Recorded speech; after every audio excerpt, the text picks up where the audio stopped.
I figured I'd try them out and see what I look like with them. Um, but yeah, they don't quite fit my head anymore. I think my head's getting a little too big for it. But A um, while ago, buddy. yeah. We're about to go into the interview real quick and stuff like that. But one thing is, did you ever have any motivational music you used to listen to beforehand? Yes, Yeah. I did. Rex is doing some TikTok videos, and he asked me to bring him out today, and I was like, or to talk about him, and I'm like, man, like I was like, do people want to know that I listen to Nickelback? I don't know if I would disclose that. I was into like the Pantera, the heavy metal stuff. Pantera, Sepultura, Yeah, Suicidal Tendencies. yep. That's I have a lot of Eminem in my playlist too, and just fun. Eminem didn't come out till I was in college. Yeah. Yeah. So, all right, everybody, we are live with another episode of Views from the Bench. Today's guest is Coach Billy Sunagel, who currently is the assistant coach at Sheboygan High School. You've had some Hockey Factory coaching in you, and then you've also done some with the Sheboygan Youth Hockey. So, Billy, welcome to the show. Thank you. Appreciate the opportunity. Awesome. One of the things I want to get into before we get into can you give me a little background on your playing history? Sure. Grew up in the Chicagoland area. Played a lot of travel hockey, Skokie Flyers for a couple of years, Northwest Chargers for the bulk of my career, Yep. youth career, probably second year squirts through Bantams. Then played a year midgets for the Chicago Flames out of Glen Ellen. From there, I was a 17-year-old senior. I had a late birthday, so I had a couple options after that. One option was play another year of travel hockey and go to a community college, or take an opportunity up and go to a junior tryout, which I knew little about. Yep. And that opportunity presented itself from a spring league coach that I had, Matt Goff, that asked, hey, would you have any interest in playing juniors? You know, what are your aspirations for playing? And I said, I would love to play college hockey. I didn't have a real lot of confidence thinking I was going to go play D1. I knew I wasn't going to go play D1. I wanted to try and play as far as I can. So went to a Danville tryout, open camp.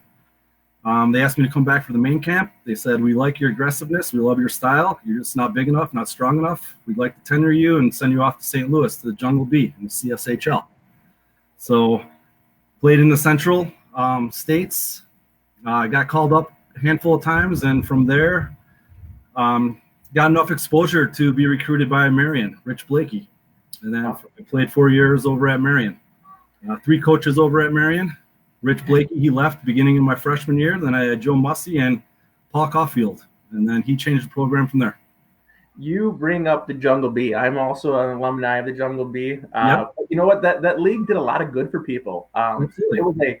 It's not the way it is right now as far as a platform to get kids to NCAA. But back when we were coming up, the Central States League, it sent a lot of players to NCAA ranks. And Absolutely. I still keep in contact with a lot of guys that I played juniors with in my billet families and stuff. And we were reflecting back on pictures, and there were 9 kids from our team that either went D1 or D3. Yeah. Most D1. Yep. And now the Central States League, that's also turned into the NA3, which it's still a great junior league for kids getting their starts and things like that. And it's also a good league for players to, hopefully is a stepping stone to the NA or maybe another junior league in Canada or something like that too. And you're seeing players out of that league, they're continuing their career, which is great to see either the ACHA or hopefully NCAA ranks. But one of the interesting things I found about your playing career, and I hope you can elaborate on a little bit, is you didn't really play too much Tier 1 AAA hockey growing up. I didn't play any AAA hockey. Yeah, and that's one of the things I love about your story and your career is that it shows that, like, you don't need to play Tier 1, right? You had the work ethic, you had the goals, and look where you ended up. And can you give me a little background and maybe why you never went Tier 1 and then how you kind of progressed out of that? So. Sure. Well, growing up in the Chicagoland area in the late 80s, early 90s was similar to the Detroit area. Yep. There were only 2 AAA teams in Chicago, TI and CYA. One of the reasons I wasn't good enough to make it, and finances was another. Yeah. My parents really couldn't afford that. And one of the benefits of playing in the Chicagoland area is we had an abundance of great coaches that played at a higher level. I had a different coach every pretty much every other year that contributed towards helping me develop. Yep. And the player, the talent level, the caliber as well. I mean, everyone was really motivated and pushing each other to try to be the best that they can be. Yep. So we didn't need to play the tier one and spend the thousands of dollars to do that. We had enough inter-level AA hockey caliber talent ability.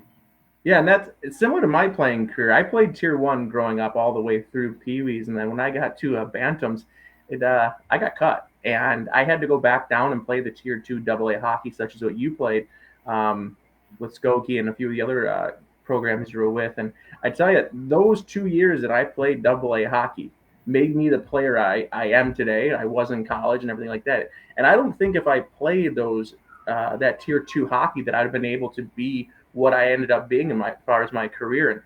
And I think that's one of the interesting things is sometimes kids think they need to, or parents think they need to play AAA hockey or they need to play on the best teams. And that's just not the case anymore. Like there's great hockey that you can have playing at the AA level. And case in point yourself, you can still make it the NCAA. Correct. It's something I hope more parents hear of, because a lot of times when it comes down to kids making to the NCAA, it's not a determination on what team you play for. It usually just comes on how much you want it as a player. There's opportunities everywhere, and it's true. If you're good enough, they're going to find you. So that's correct. Yep. Yeah, and I was never drafted. I was never asked really, besides my spring league coach, to go to a junior tryout. I just had to go there and prove it. And going to that tryout was extremely intimidating. Looked on the bench, there's 40 kids. Coach George Mizrahi and Craig Haggs were taking 4 forwards and 5 defensemen. That's when I made the transition from forward to D. I was a forward my whole life. I'm like, better odds are looking better if I play defense. So I played defense the rest of my career. Yep. And as your playing career ended, you spent some time with me on the Fond du Lac Bears. That's how we got to know each other. Some great experiences I've had with you there as a teammate, as a friend, and then even getting to compete with you in some of these adult tournaments after our years at the Bears has been really fun. But can you give me a little bit of background on your coaching history? Sure. So my dad was also a coach. Played against him many times. He probably coached me 1 year when I was a mite. So he would always ask me to come out to some of his practices when he was coaching. And he was coaching a team called Chicago Express. They would compete against the Bears in nationals and stuff. And I'd go to all their practices. When I come back from juniors in college, he'd ask me to come out and skate. I always loved doing it, giving back to the kids. Always just messing around with them as well. And then when I was in college, Fond du Lac being such a great development program or organization, they always had some of the Marion players come out and help with the youth players. So I did that periodically as well. And I really started getting into coaching when my son started playing. So he's 03 birth year. And we started in Sheboygan just to see if he would like it. He didn't like it really at first. And it really, my coaching was derived from being able to help the kids where I feel that they were being neglected because they didn't have coaches with experience that were coming in there. There were a lot of baseball dads, basketball dads coming in, barely skate, or maybe just played at the high school level. And, I feel that it's extremely crucial at the ages in between 4, 10, and maybe even 11 and 12, that skating, the fundamentals of skating, the mechanics are the most important. If they can't do that, they're not going to be able to play the game. And I also am an advocate of demonstration. If you have coaches that are out there that aren't able to demonstrate, find somebody who is. I'm very active in all of our practices. I try to demonstrate as I'm getting older. I'm 43. My edge work isn't what it used to be, but I'm still out there trying to show them the mechanics, the fundamentals, the edge work, the balance, etc. Yep. And I just try to always reinforce demonstration. It's not a chalkboard coaching game. Yep. And that's what's great. You bring up the way you got into coaching with the other coaches that were around you at the time. And I've had experience with a lot of those coaches as well that you've kind of groomed along the way. And I think that's something that experienced coaches should start trying to do a little bit more often, is that sometimes we get on the ice and we're so worried about the kids that we're coaching that sometimes our communication with the coaches that we're on the ice with is kind of neglected. And I know you've done a fantastic job at not just coaching your kids, but coaching the coaches that are around you right now, because I've seen some of those coaches around you, and you're able to instill in them what you want, and you're able to explain things to them so that when they're off in their small groups, or maybe even years later when they're forced to maybe coach their own teams, that they've been able to come back and use what you've taught them. And that's something that I think, it's kudos to you as a coach. You've been able to not just coach the kids, but you've done a great job to be able to coach the other coaches out there. And I think that's something that as an organization kind of person myself, I look at it as I love those coaches who are able not just to give back to kids, but they're able to share that knowledge with their coaches, who later on will then use that information to help kids and grow the game even more. So, kudos to you on that one as well. Appreciate it. We talk about this a lot, and can you give me the first 5 minutes of your practice? Sure. Try to definitely establish the tone and tempo of what the practice is going to be like. I always bring the kids in right away. I seem repetitive. I feel repetition is a key component to success in this game. Yep. In terms of what edges you're using, how you're using your hands, your body positioning. So I always bring the kids in, just let them know. I reiterate the expectations that I have with them, and I always give a presentation at the beginning of the year of these are expectations that I have of you every practice, every game. Same with parents. So it's a lot of edge work. It seems like some basic fundamentals. My kid, including, is like, why do we have to do these stupid drills all the time at the beginning of practice? It's because we're getting our blood flowing. We're working our edge work so we can work on some more progressive drills as the practice goes on. Yep. So it will consist of circles, forward to backwards, transitions, lateral movement, heel to heel, warming up the goalies, incorporating a lot of passing. You had brought up working with other coaches as well. When I like working with coaches, I try to work with coaches or ask coaches to help me that bring a different skill set that I don't have. Forward capabilities. I'm very defensive minded, so I always like to have a forward coach that could help reinforce that part of the game. Yep. where I don't bring that. That's an area that I lack. Incorporating a lot of passing. My buddy Fleming, Flem and I were running some practices in Sheboygan, and the coaches were asking us, are you guys always that involved? Absolutely. We're involved in every practice. Little touch passes back and forth, making sure that they're getting comfortable, because it's a passing game. If they can't make a 6-foot pass, 12-foot pass, how are they going to survive during a game when there's a lot of pressure on them and a lot of moving parts? Yep. So let's go through these basic drills of fundamentals, going around cones, making a pass to a coach, getting it back. Same thing, repetition, repetition, repetition. Yep. And you can change up the what I like to do is I like changing up the direction of the drills. I'll set up cones, go forward to backwards around one cone, make a pass, and you get it back, forward to backwards, give and go, forward to backwards. If not, go to the boards, come out lateral movement, get comfortable moving laterally.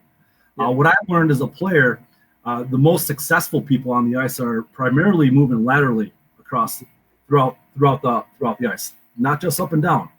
Everybody can skate forward and backwards really fast. It's the guys that have the transition and the ability to move laterally that creates more time and space for themselves. So I try to really enforce that during my drills.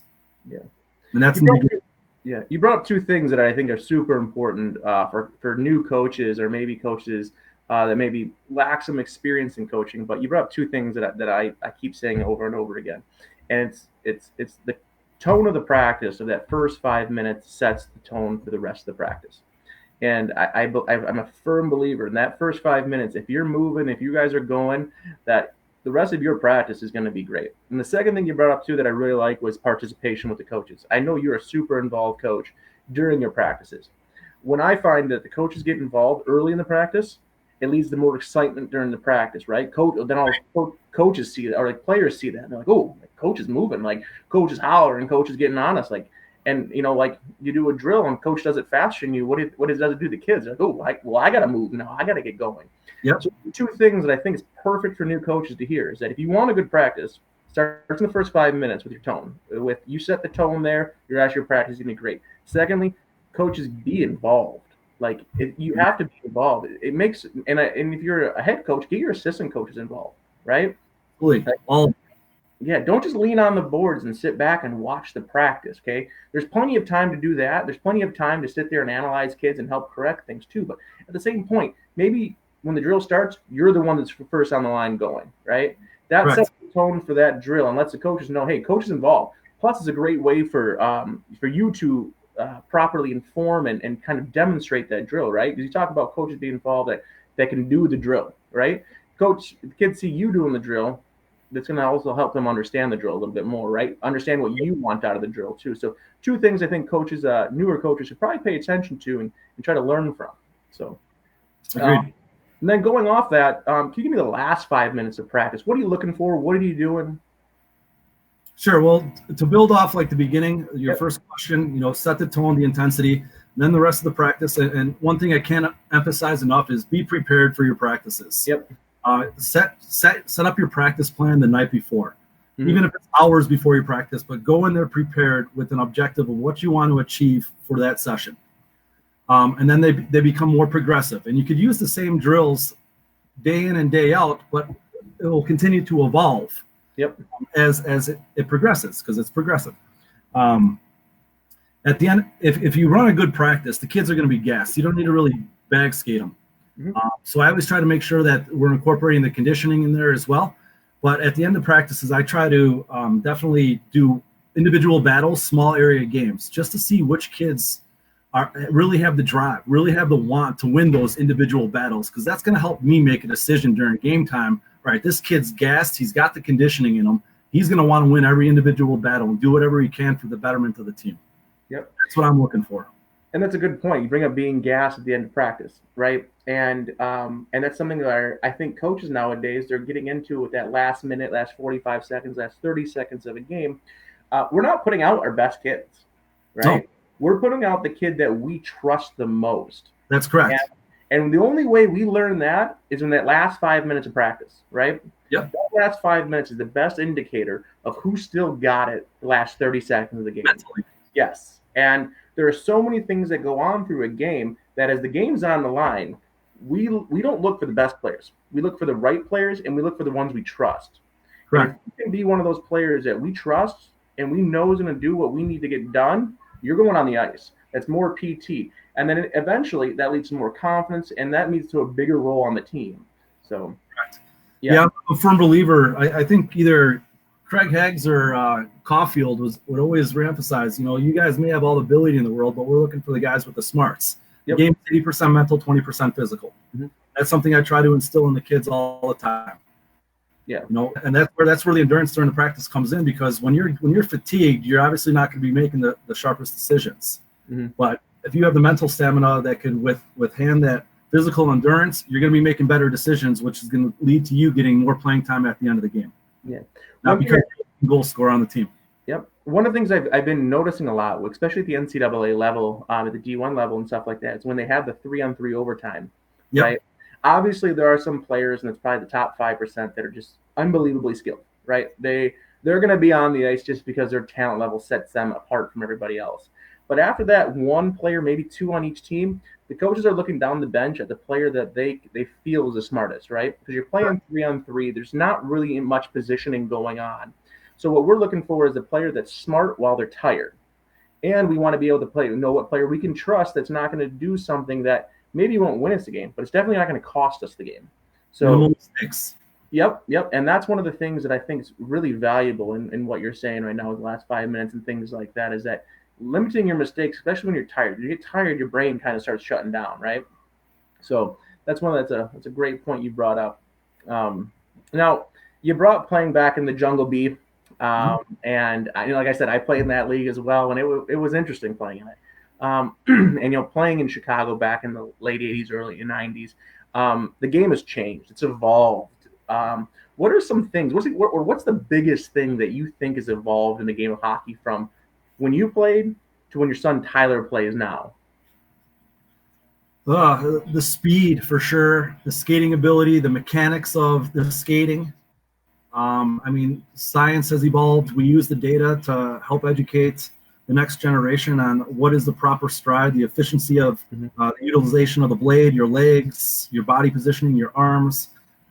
There's coaches out there that specialize in obviously skating and the strides, but what I notice is majority of the kids are really good skaters. Yep. Another thing I noticed is subjective opinion. The game is become a lot softer than when I played. There's more specified roles out there, you know, and kids try to they try to replicate what they see on YouTube. Okay, they see a particular player and like, I'm going to style my play after that guy. Something I noticed is that there's not a lot of utilitarian players out there. You know, players that know how to play all positions or all different facets of the positional game. If it's in the offensive zone, neutral zone, defensive zone, you know, you have just single-minded, single-tracked mentality out there where kids just want to play a specific role. And I see the pros, but I also see a lot more cons, because when it comes down to it, you know, the kids need to do whatever they can to help the team win, because it is a team sport. It's not just about me and I'm going to get that last point or last assist. What about the kids that are laying down, sacrificing their body, blocking shots, which turns into a breakout pass? What about the kids that are finishing a check, which results in a turnover that results in an odd man rush? I really don't see that anymore. I see a lot of drive-bys. I know the rules have changed significantly. There are loopholes, and that's the discretion of the referees that are out there. But the game, there's always going to be a physical presence out in the game, and I see a lot of kids deviating away from it.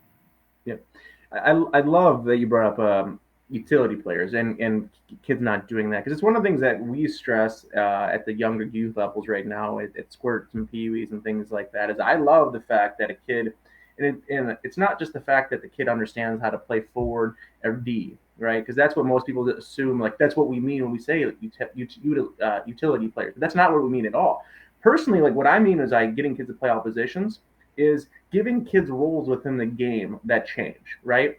Correct. Sometimes you want kids to be that playmaker, right? If that kid's not moving the puck enough, you say like, no, I want you moving the puck more. If you tell a player who's maybe watched a lot of those YouTube videos and is one of those, like, you know, you're a goal scoring type, real fancy player, you tell them that your role today is blocking 5 shots. That's what you're doing today. And if you get kids at an early age to just not fill into a position, but fill into a role on that team and change those roles within a game by game, you're going to see those players start to evolve more. Because as you know, getting to juniors in college isn't easy. And when you get to a junior team or a college team, your role changes, and it changes quick. You might have been the stud on your high school team that's scoring 50 goals a season, but the moment you walk into a junior locker room, you're the low man on the totem pole. If you want to play, you better figure out how to play, and you better figure out where you fit in. And it's one of the hardest adjustments I see kids making all the time is, well, I've only been a goal scorer. It's like, well, you've only been a goal scorer because when you've been squirt, peewee, bantam your whole career, that's all you've ever been told that's what your role was. And that's a real disservice to the kids lately, is that, like, those are the they've been pigeonholed into that role. You know, I'm only a goal scorer. Like, I don't know how to play PK. Well, you know what? Shame on your coaches for not teaching that earlier.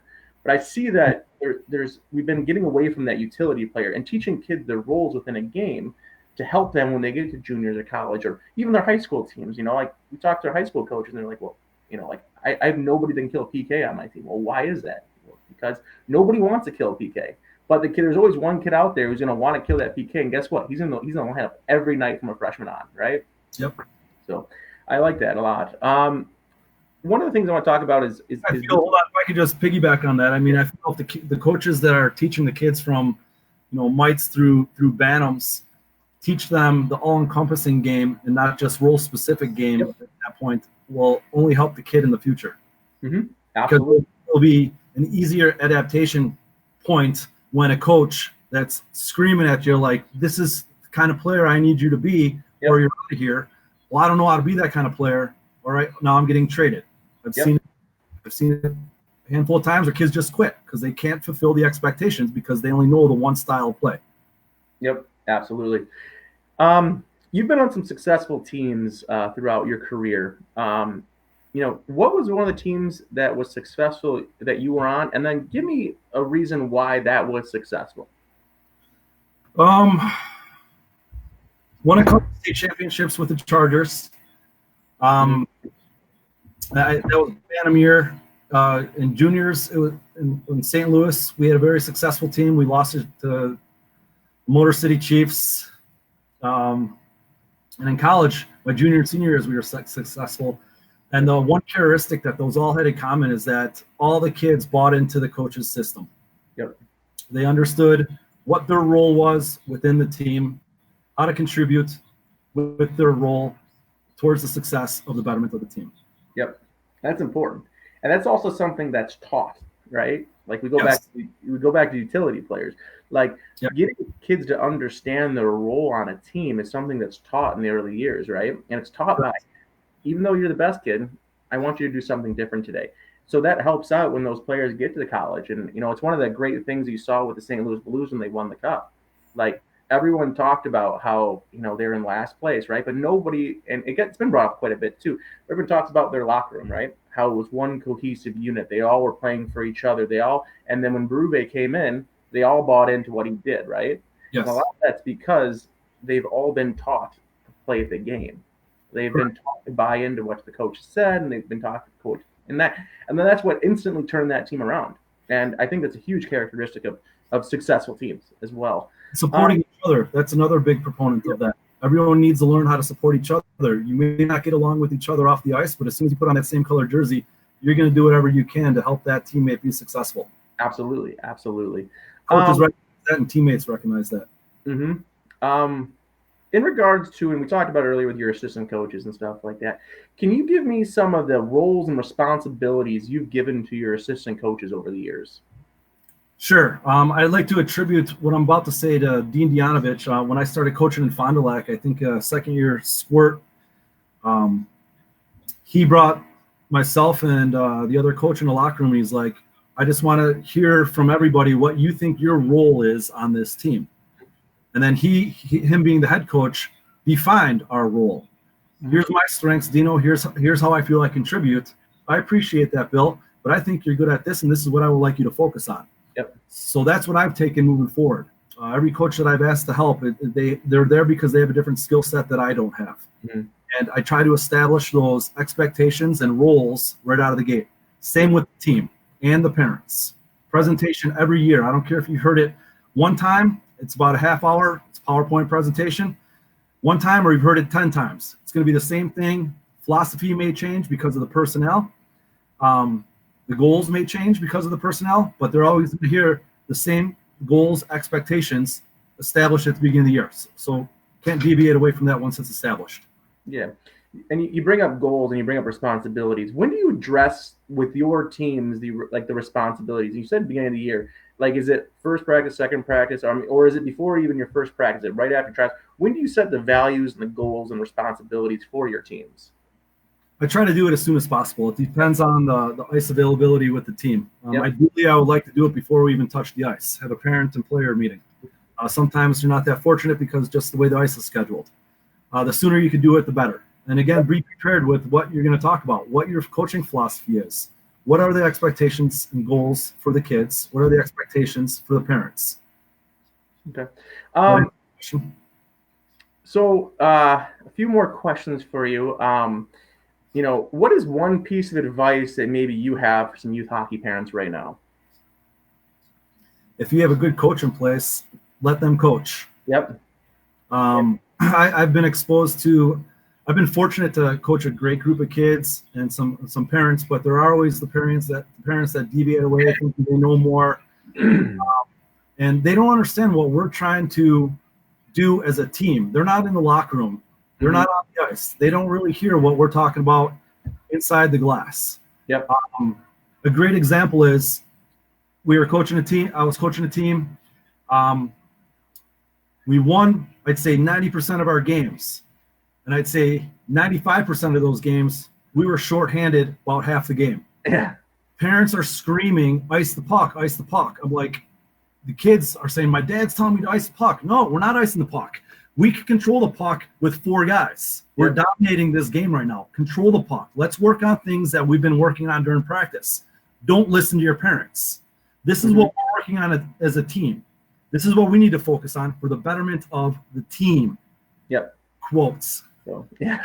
I love the fact you put team in quotes, because that's a lot of times what parents sometimes don't get is that if we as a team are successful and we as a team are accomplishing what we need to do, that's better for the individual. Absolutely. Right?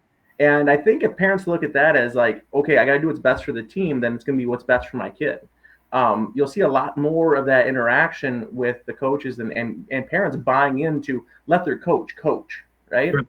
And that's the thing is too, is like sometimes I just tell parents, just trust your coach. There's a reason why he's the head coach. There's a reason why someone picked him to be the head coach. It's the parents' job to trust that, right? Correct. Now, if parents can trust the coach and allow them to do their job, then what's going to happen is you're going to have a successful season, right? Correct. And just as much as the kids want to buy in, parents need to buy in too. Agreed. Like you can't have a parent sitting there telling their kid in the car, like sometimes we call it car ride confessions, where you have a parent that will be in there telling their kid to do something opposite that's totally contradicting what the coach is saying. And then the next thing what happens is a snowball effect of it's like almost like a snowball effect and a self-fulfilling prophecy of why wasn't that coach successful? Well, and what the parent's saying in the car is don't do what the coach said, which only reinforces it to, the parent later on, the coach wasn't successful. But the reason why the coach wasn't successful is strictly because of that one parent undermining what the coach is saying. So, yep. And that kid brings it in the locker room, and then he's got his peers. I mean, it's like a cancer. Yep. You don't have cancer in the locker room, and if you have that one kid that's listening to his parents all the time that comes in the locker room and he's got some, not authority, but he's got other kids following him. What do you think is going to happen? They're going to jump on his bandwagon, and then everything goes downhill from there. Yep. Being a coach for yourself or being a coach, what is one of the most rewarding things one of the more rewarding reasons why you coach? Couple things. I mean, first and foremost is watching the kids develop and execute things that we've been working on. Yep. I think it's most gratifying. Mm-hmm. I alluded to earlier that, a lot of my drills are repetitious. Yep. Especially at the beginning when we're getting the blood flowing. I have screamed at kids before in a positive manner. Yep. That's why we do that stupid drill over and over and over again. Look how you just won that individual battle, made a great pass, went to the net, little touch and goal. That's why we do that stupid drill. Yep. It's most gratifying for me when the kids are able to execute what we've been working on. Mm-hmm. So going into, we have two last questions left, but one of the last questions I have for you here real quick is I want to bring in a special guest to ask the question. Yeah. And I would, let's see here. There he is. I would like to welcome your dad. Hey, guys. So I'd like to welcome your dad onto the Views from the Bench. Bill Sunagel Sr., how you doing? I'm good. How are you guys? We're good.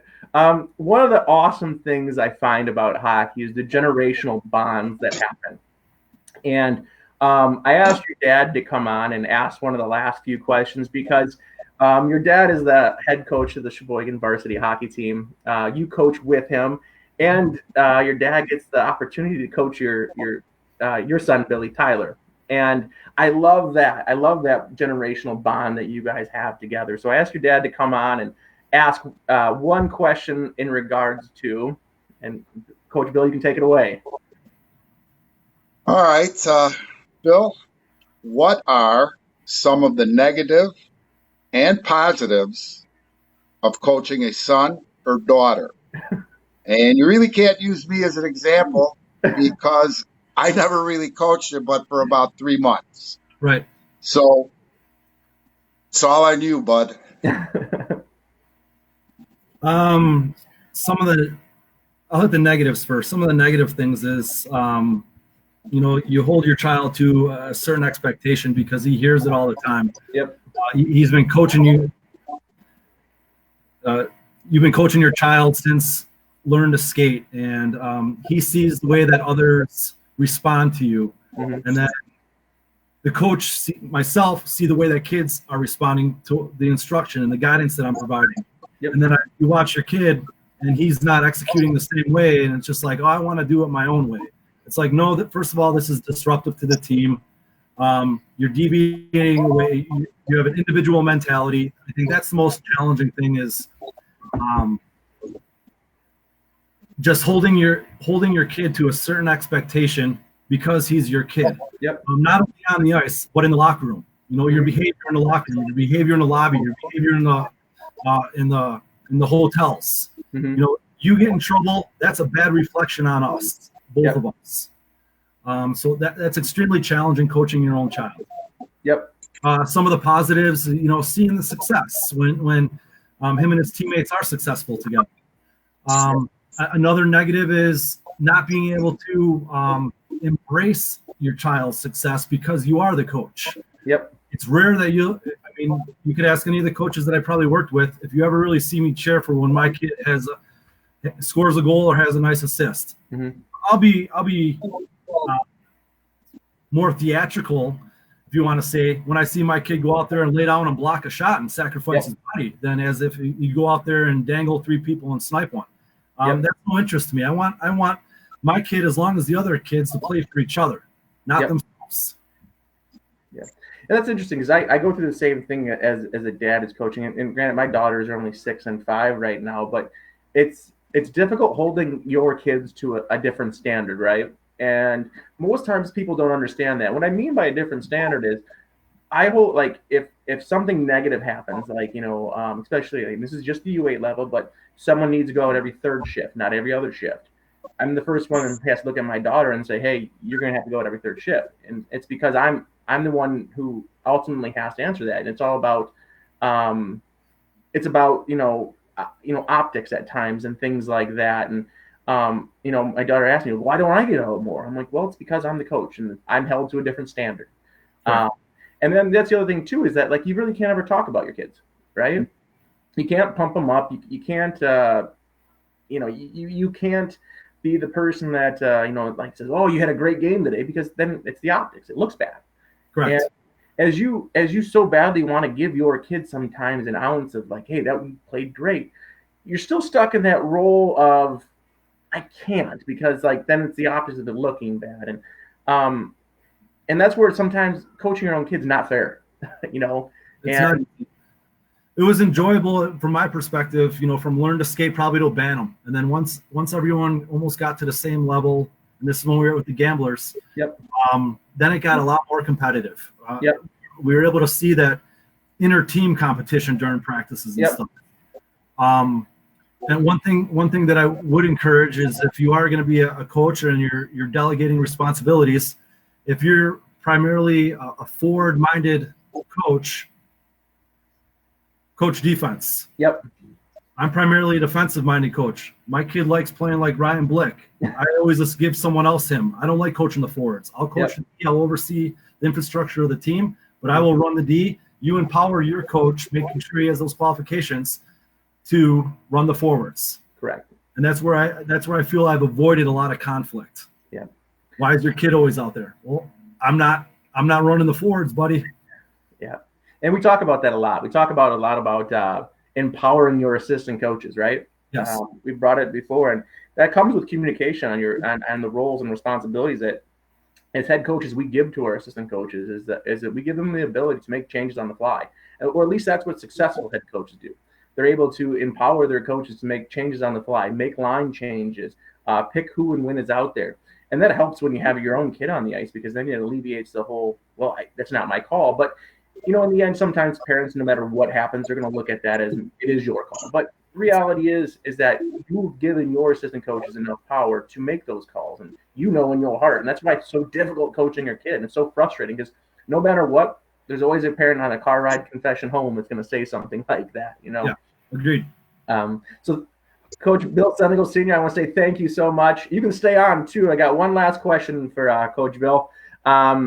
It's Coach Billy, I want you to go back in time to a young 12 or 13-year-old you, and give yourself one piece of advice. And it could be a concept, like, I wish I wouldn't have listened to my buddies as much, or it could be something as small as I wish I just was faster. So what would that one piece of advice you give yourself? If I could go back, I wish I applied myself more in school. I know it's not related to hockey. Yep. I applied myself more in school, because it kind of pigeonholed myself for future opportunities when I got to the junior level. Yep. I was playing juniors. I had terrible high school grades. Again, my options were playing another year of midget AA, or go to a community college, Harper College in Palatine. or go attempt to play juniors. So I played juniors and I went to a community college just so I could get my grades up to be accepted into a school. Yep. I always try to put a lot of emphasis on, especially at the beginning of the year, hockey's privilege, not a right. School comes first. Yep. If you don't maintain your grades, there's not going to be one coach that is going to be looking at you. It may be different in football, baseball, and basketball for the collegiate level, but college players historically always are able to pull off great grades. I mean, they're always, and that's an incentive for college players as well. I know when I went to Marion, they subsidized a portion of my education just because I made a 2.5 GPA. Yeah. Like, how now I'm a student athlete and I got a 3.0, and now I get other people that are throwing grants at you. Yep. Just because you're able to maintain your grades, you show that you're a respectful individual in the community, and you do whatever you can for your team. Yep. Another thing I wish I worked on, and it wasn't as prevalent back then, some more off ice training. We didn't have all the different techniques and different models that are out there today. We had weight training. That's it. Or go run, right?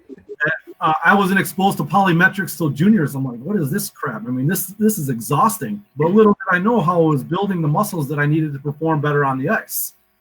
And another thing I learned from Heggs is Craig Heggs is if you fail to prepare, you're preparing to fail.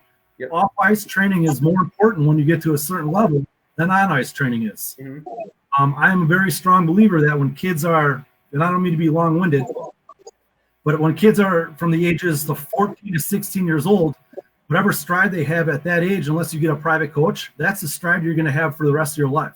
Mm-hmm. Now it's time to build your muscles up around that stride so you can be more effective, can be more robust, Yep.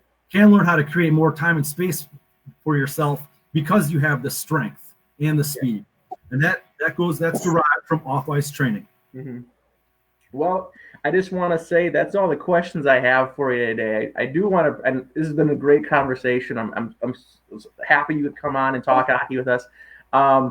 Coach Bill Senior, I want to say thank you for coming on as well. I hope that was a good surprise for you, Billy.